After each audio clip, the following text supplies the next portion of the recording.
ആലുവയിൽ അമ്മയുടെ ക്രൂരമർദ്ദനമേറ്റ് മരിച്ച കുഞ്ഞിന്റെ സംസ്കാരവുമായി ബന്ധപ്പെട്ട് തീരുമാനമായില്ല. പോസ്റ്റ്മോർട്ടം റിപ്പോർട്ടിന്റെ അടിസ്ഥാനത്തിൽ കൂടുതൽ അന്വേഷണം നടത്തേണ്ടതുണ്ട്. മർദ്ദിച്ച സ്ത്രീയുടേത് തന്നെയാണോ കുഞ്ഞ് എന്നറിയാൻ DNA പരിശോധന പൂർത്തിയാക്കേണ്ടതുണ്ട് എന്ന് അധികൃതരും അറിയിച്ചിട്ടുണ്ട്. തലച്ചോറിന്റെ പ്രവർത്തനം പൂർണ്ണമായി നിലച്ചതിനെ തുടർന്ന് ഇന്ന് രാവിലെ 9 മണിയോടെയാണ് കുഞ്ഞിന്റെ മരണം സംഭവിച്ചത്. ഉച്ചയോടുകൂടി കളമശ്ശേരി മെഡിക്കൽ കോളേജിലെത്തിച്ച മൃതദേഹം പോസ്റ്റ്മോർട്ടത്തിന് ശേഷം മോർച്ചറിയിൽ സൂക്ഷിച്ചിരിക്കുകയാണ്. കുട്ടിയുടെ അമ്മയുടെ ക്രിമിനൽ പശ്ചാത്തലം അന്വേഷിക്കാൻ 2-അംഗ പോലീസ് സംഘം ജാർഖണ്ഡിലേക്ക് തിരിച്ചിട്ടുണ്ട്. കുട്ടിയുടെ മാതാപിതാക്കൾ ഇവർ തന്നെയാണോ എന്നറിയാൻ DNA സാമ്പിൾ പരിശോധിക്കും. മൃതദേഹം സംസ്കരിക്കുന്ന കാര്യത്തിൽ അന്തിമ തീരുമാനം എടുത്തിട്ടില്ല. അതേസമയം കുട്ടിയെ മർദ്ദിച്ച സംഭവത്തിൽ അമ്മയ്ക്കെതിരെ കൊലക്കുറ്റത്തിന് കേസെടുത്തിട്ടുണ്ട്. കുട്ടിയുടെ അച്ഛനെക്കുറിച്ചും അന്വേഷണം നടത്തും.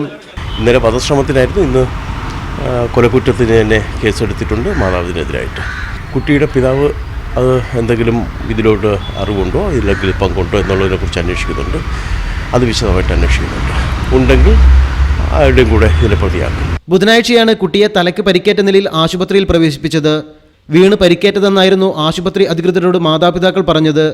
എന്നാൽ കുട്ടിയുടെ ശരീരത്തിന്റെ പല ഭാഗത്തും പരിക്കേറ്റത് ശ്രദ്ധയിൽപ്പെട്ട ആശുപത്രി അധികൃതർ വിവരം പോലീസിനെ അറിയിക്കുകയായിരുന്നു. മീഡിയ 1 കൊച്ചി.